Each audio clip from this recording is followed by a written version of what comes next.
My husband's voice came through the half-open office door, low and steady, like he was discussing a client file. She has no idea what's really happening. Once she signs the restructuring papers, the ownership moves and there's nothing she can do about it. David answered him, his tone almost casual.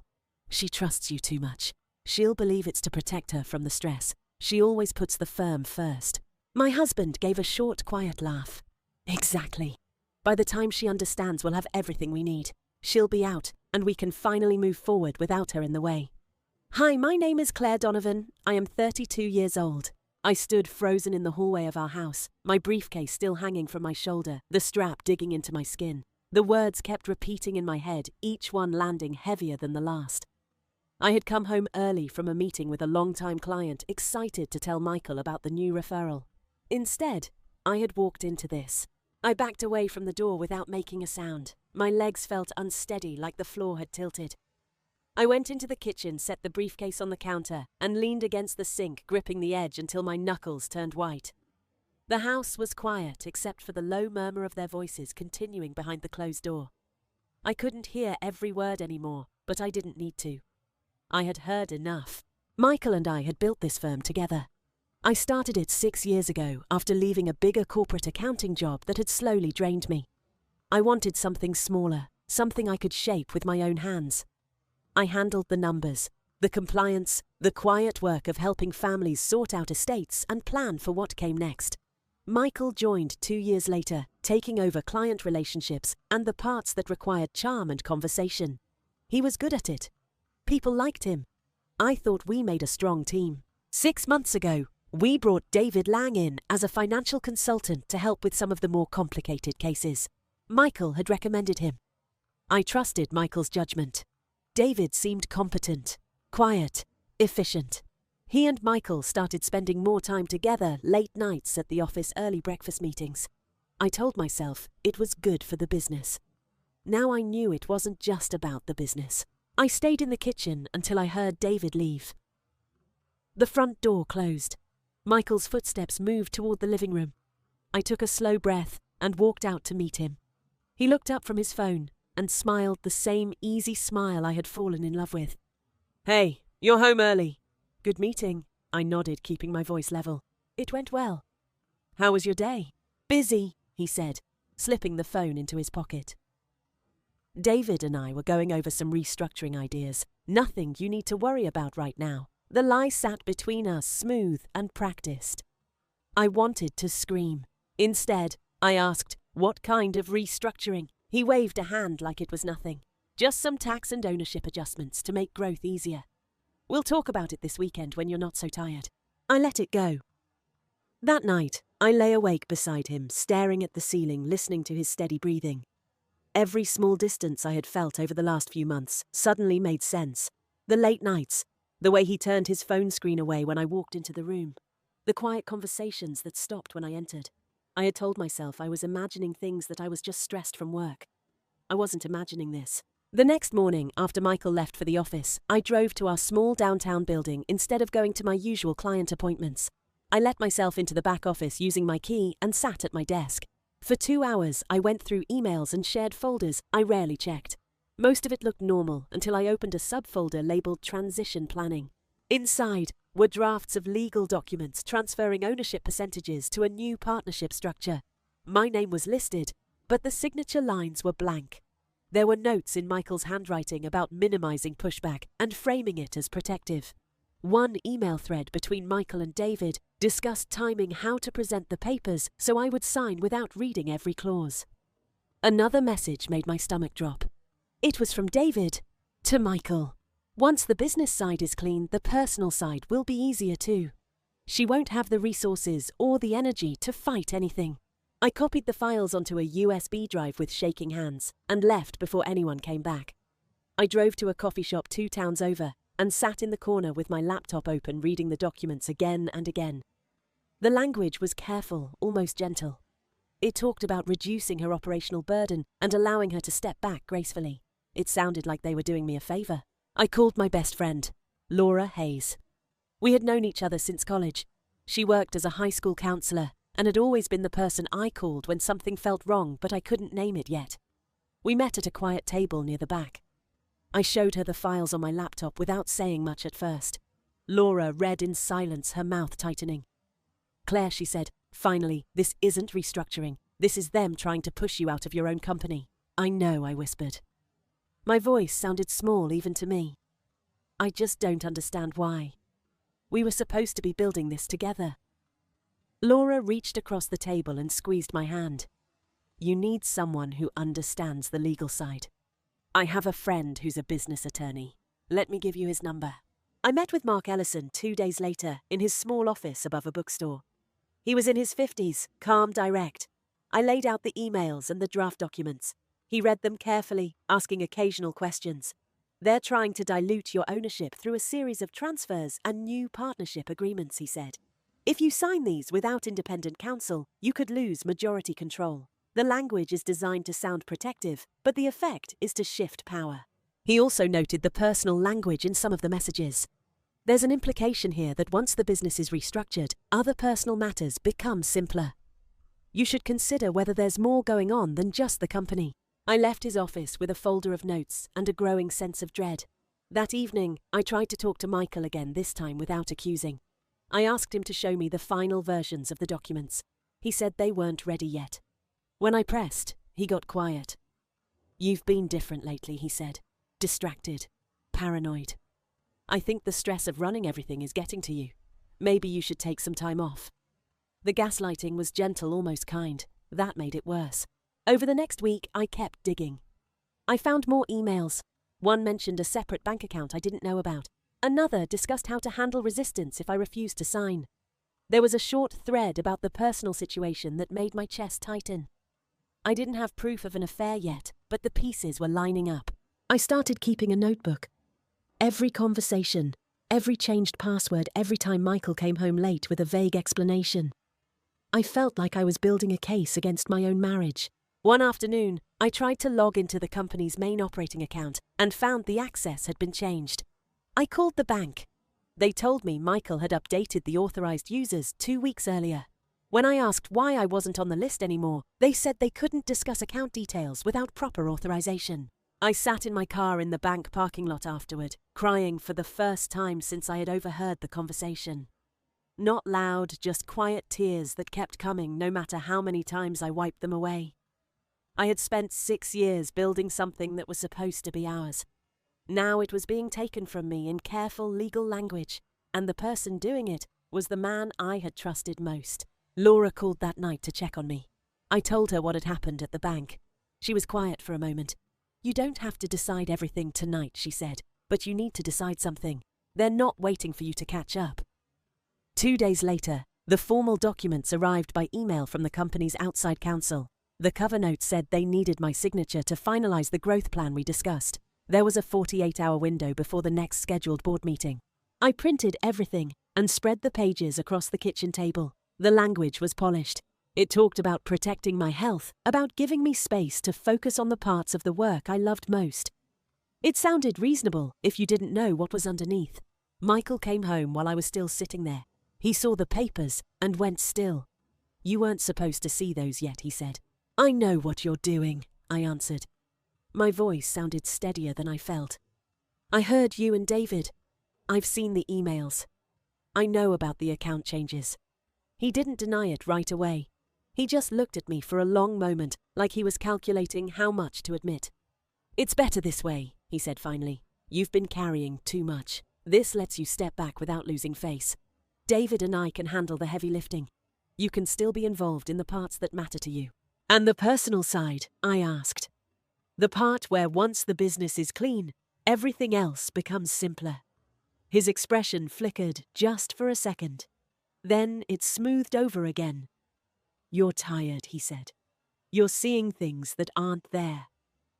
I looked at the man I had married, the man I had built a life and a business with, and realized I didn't know him anymore. Or maybe I had never known him the way I thought I did. I gathered the papers slowly and put them back in the folder. My hands were steady now. I'm not signing these, I said. Michael's face changed. The calm mask slipped. Don't make this harder than it has to be, Claire. We can do this the easy way or the hard way. The easy way keeps things civil. The hard way. Well, you might not like how that ends. He didn't raise his voice. He didn't have to. The threat was quiet and precise. I walked out of the kitchen without answering. Upstairs, I packed a small bag with enough clothes for a few days. I didn't know where I was going yet. I just knew I couldn't stay in the house while I figured out what came next. Before I left, I sent a single text to Laura. "I'm not signing. I need somewhere to stay tonight." She replied almost immediately, "Come here. We'll figure it out." I drove to her house with the folder of documents on the passenger seat and the USB drive in my pocket. The road felt longer than usual. Every mile I put between myself and the life I had built made the loss feel more real. I still didn't have all the answers. I didn't know exactly how deep the betrayal went or what Michael and David had planned for the personal side they kept mentioning. I only knew that the woman who had walked into that hallway 2 weeks earlier no longer existed in the same way. I had a choice to make and very little time to make it. I pulled into Laura's driveway just after dark, the headlights sweeping across her small front yard before I cut the engine. My hands stayed on the steering wheel for a moment longer than necessary. The folder of documents sat on the passenger seat like something radioactive. I grabbed it along with my overnight bag and walked to her door. Laura opened it before I could knock twice. She didn't ask questions right away. She just pulled me into a hug that smelled like the lavender laundry soap she always used, then led me to her kitchen table. I set everything down and started talking. The words came out in a rush at first, then slower, like I was trying to make sense of them myself. She listened the whole time, her expression shifting from concern to quiet anger as I described the overheard conversation, the emails, the changed bank access, and Michael's calm denial when I confronted him. When I finished, she reached across the table and took both my hands. "You did the right thing leaving tonight.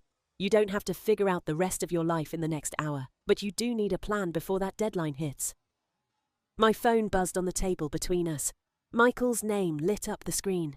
I let it go to voicemail. A minute later, a text appeared. "Michael, where are you? We need to talk about this like adults. Running away isn't going to fix anything." I stared at it. Laura read it over my shoulder and shook her head. "He's already framing you as the problem." Another text came through almost immediately. "Michael, don't make this ugly, Claire. Sign the papers tomorrow and we can keep everything civil. You're stressed. Everyone will understand if you step back. But if you fight it, people are going to see how unstable you've gotten lately. That won't look good for the firm, or for you." The words landed like small, precise cuts. He wasn't yelling. He never yelled. That had always been the part of what made him so effective. He could make you doubt yourself while sounding completely reasonable. I turned the phone face down. "He's never talked to me like that before. Not even close." Laura stood up and put the kettle on. "That's because you never threatened something he wanted this badly. People show you who they are when there's something real on the line." We sat with our tea for a while. I told her about the meeting with Mark Ellison and how he had laid out the options. Fighting in court would be expensive and public. Negotiating a settlement might protect some of my ownership, but would still mean giving up control of the firm I had built from nothing.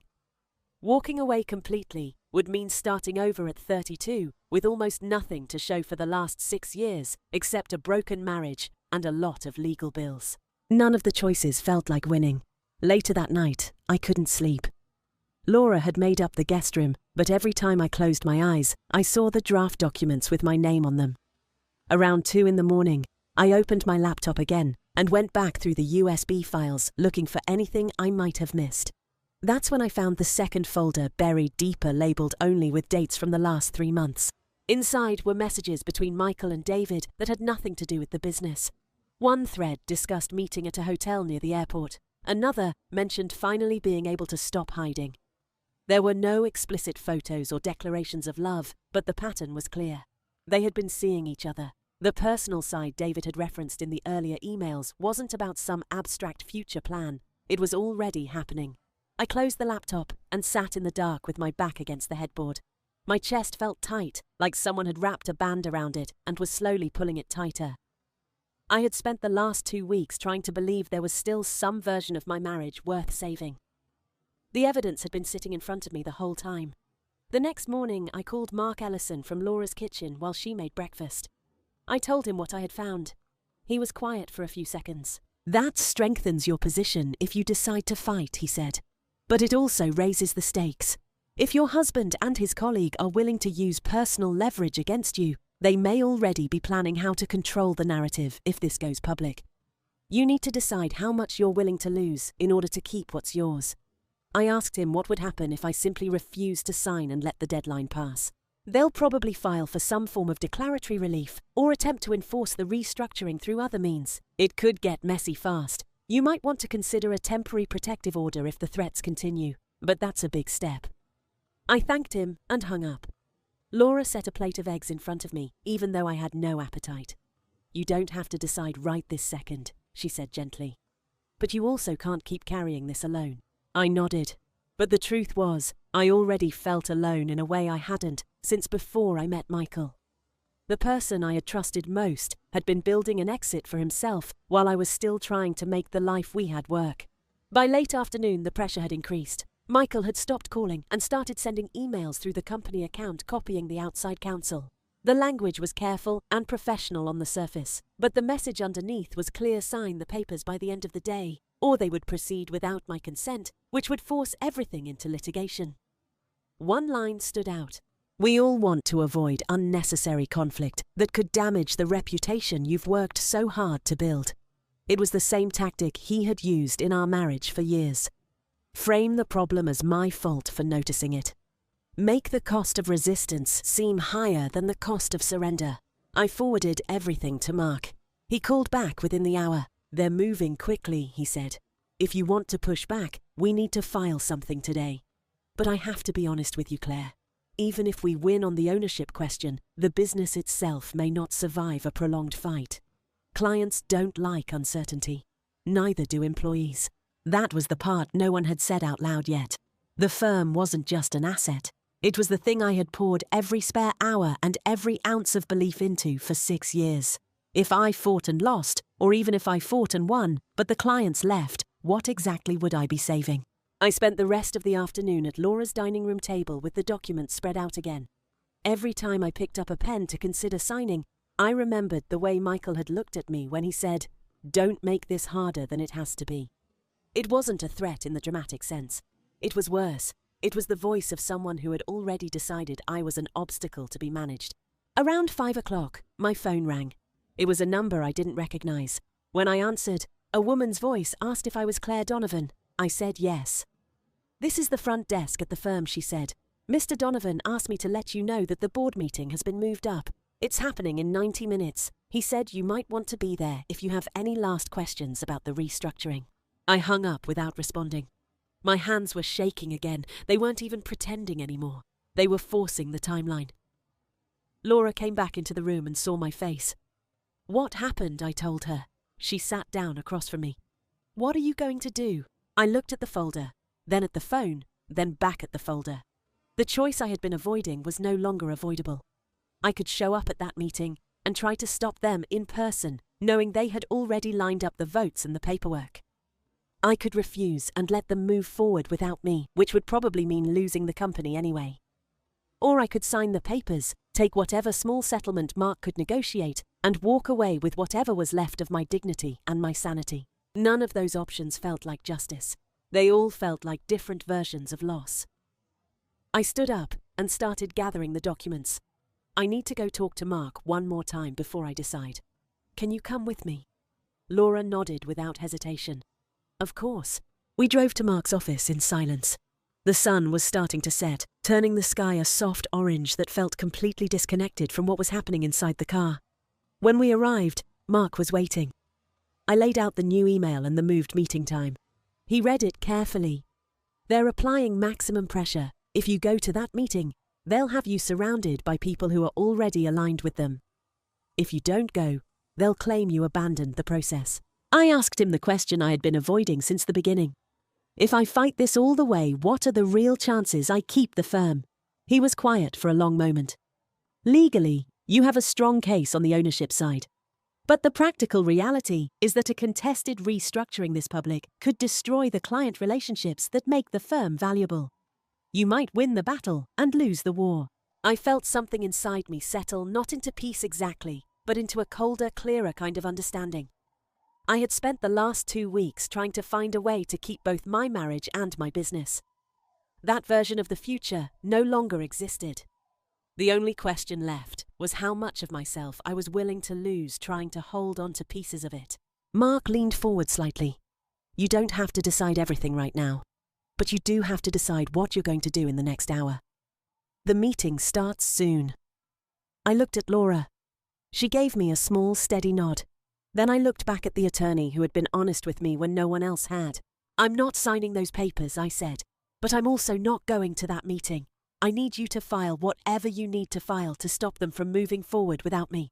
And I need to know what it's going to cost. Mark nodded once. I'll get the paperwork started tonight. It won't stop everything, but it will buy us time. I stood up. My legs felt heavier than they had when I walked in. Laura walked beside me to the car. Neither of us spoke until we were back on the road. You okay? She asked quietly. I kept my eyes on the road ahead. No. But I think I'm finally clear on what I have to do. My phone buzzed again in the cup holder. Another text from Michael. Michael. Your absence is noted. We're proceeding.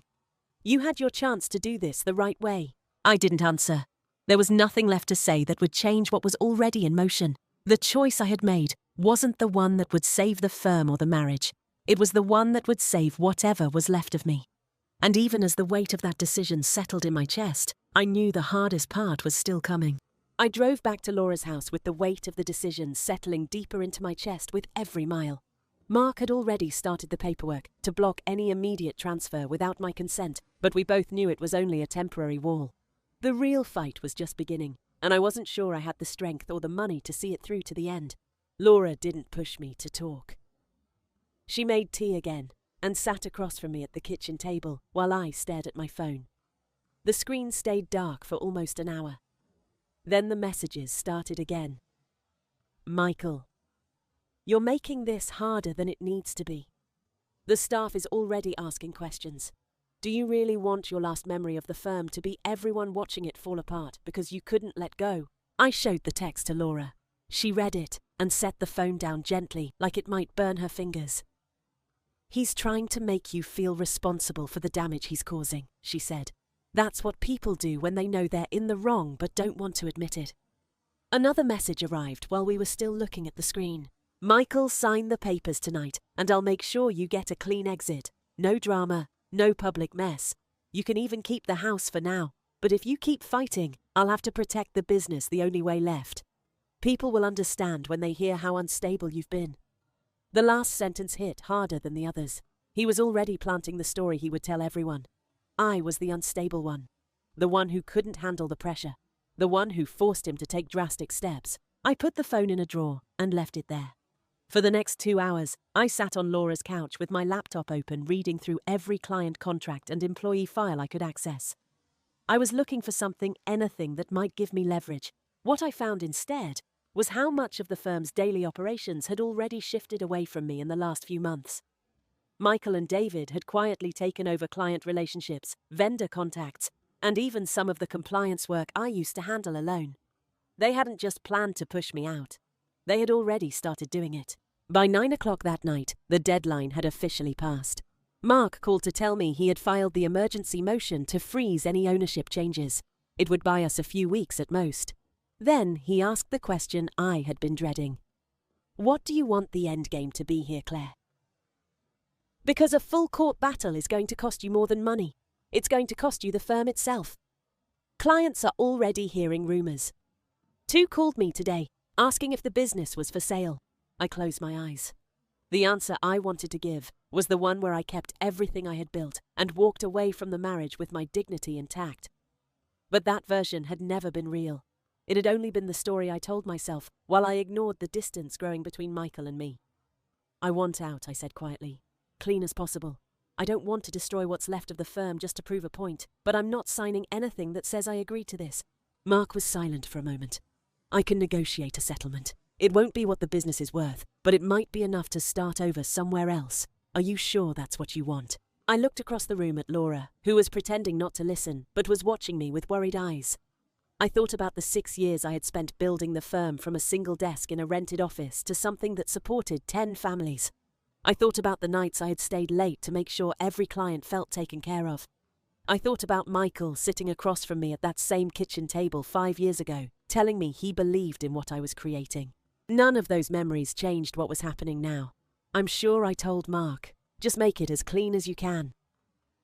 The next morning, I woke up to more texts. This time they were from employees I had worked with for years. One asked if I was okay. Another said the office felt tense and people were whispering about changes coming. A third, my assistant Eleanor, who had been with me since the beginning, sent a single line that made my throat close up. If you're not coming back, I don't know if I can stay either. I didn't answer any of them. I didn't know what to say that wouldn't make things worse. Michael showed up at Laura's house that afternoon. I saw his car pull into the driveway through the front window and felt my stomach drop. Laura moved to stand beside me. You don't have to talk to him, she said. I can tell him to leave. But I knew if I didn't face him now, I would spend the rest of my life wondering what I should have said. I opened the door before he could knock. He looked tired. Not the kind of tired that comes from lack of sleep, but the kind that comes from carrying a story you know isn't true. He stood on the porch with his hands in his pockets, like he was trying to seem non-threatening. Can we talk? He asked. Just for a few minutes. I stepped outside and closed the door behind me. Laura stayed inside, but I could feel her presence near the window. I saw the filing, Michael said. You're making this a lot more complicated than it has to be. I'm not the one who planned to take the company while I wasn't looking, I answered. My voice sounded steadier than I felt. I'm not the one who spent months lying to my face while building a life with someone else. His expression flickered just for a second. Then the calm mask came back. You don't have proof of anything except some emails taken out of context, he said. And even if you did, dragging all of this into court is only going to hurt the people who actually depend on the firm. The employees, the clients. You always said they mattered more than anything. He was using my own words against me, the same way he had used my trust. I'm not signing, I told him. Not today. Not ever. You can have the restructuring. You can have the story you're already telling everyone, but you don't get to pretend I agreed to it. Michael studied me for a long moment. When he spoke again, the pretense of concern was gone. You're going to regret this, he said quietly. Not because I'm going to do something dramatic, but because in 6 months, when the firm is still standing and you're starting over from nothing, you're going to realize you chose pride over everything you actually built. And by then, it will be too late to fix it. He turned and walked back to his car without waiting for an answer. I stood on the porch until his taillights disappeared down the street. The air felt colder than it should have for early summer. Inside, Laura was waiting. She didn't ask what he said. She just handed me a fresh cup of tea and sat with me while I cried for the first time since this had started. Not loud, not dramatic. Just quiet tears that kept coming long after I thought they should have stopped. Over the next week, Mark negotiated the settlement. It was smaller than I had hoped and larger than I had feared. I would receive a buyout that covered the equity I had built, but nothing close to the future value of the firm. In exchange, I agreed not to pursue further legal action and to stay away from the business for a period of time. It felt like signing away a piece of myself, but it also felt like the only way to keep from losing everything else. On the day the papers were finalized, I drove past the office one last time. The lights were on in the conference room where Michael and David were probably already planning the next phase. I didn't stop. I didn't need to see inside. That night I sat on Laura's couch with a box of my things from the house. Most of it was just clothes and a few books. The rest of my life was still packed in storage until I found a new place. Laura had offered to let me stay as long as I needed, but I knew I couldn't live in someone else's home forever. I had already started looking at small apartments across town. Nothing fancy.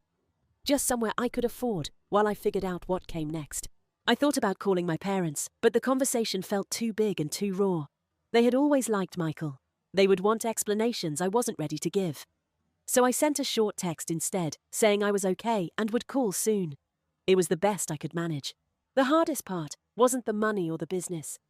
It was the quiet realization that the person I had loved and trusted most had been willing to erase me to get what he wanted. There was no dramatic explosion, no single moment where everything shattered. It had been slow, careful, and deliberate. That made it harder to forgive, but also easier to walk away from. 2 weeks after the settlement was signed, I started a small consulting practice out of a rented desk in a shared office space. It was tiny compared to what I had built before. Most days I worked alone. Some days, I wondered if I had made the right choice by not fighting harder. But every time those thoughts came, I remembered the way Michael had looked at me on Laura's porch when he said I would regret choosing pride. He had been wrong about that. I didn't regret protecting what was left of myself. I regretted that it had taken me so long to see what needed protecting. Laura checked in on me every few days. Mark sent a short email every month with updates on anything I needed to know legally. The rest of my old life stayed quiet. Michael never reached out again after the settlement. I heard through mutual contacts that the firm was doing well under the new structure. I didn't ask for details. On a quiet Tuesday morning, 6 months after I had stood in that hallway overhearing the conversation that changed everything, I sat at my small desk with a new client file open in front of me. The work was slower and smaller, but it was mine. No one could take it from me without my consent. No one could rewrite the story of what I had built and call it their own. I still missed the version of my life where I had believed in the marriage and the partnership. I probably always would, but I didn't miss the version where I had to shrink myself to keep it. Sometimes the strongest thing you can do is stop fighting for something that stopped being yours a long time ago. It doesn't feel like winning in the moment. It feels like loss. But on the other side of that loss is a kind of quiet that only comes when you finally choose yourself over the story someone else wrote for you. Thank you for listening to my story. If you've ever had to walk away from something you built with someone you loved, knowing it would cost you more than you wanted to pay, I'd really like to hear how you found your way forward after that. What helped you keep going when the choice felt like failure instead of freedom?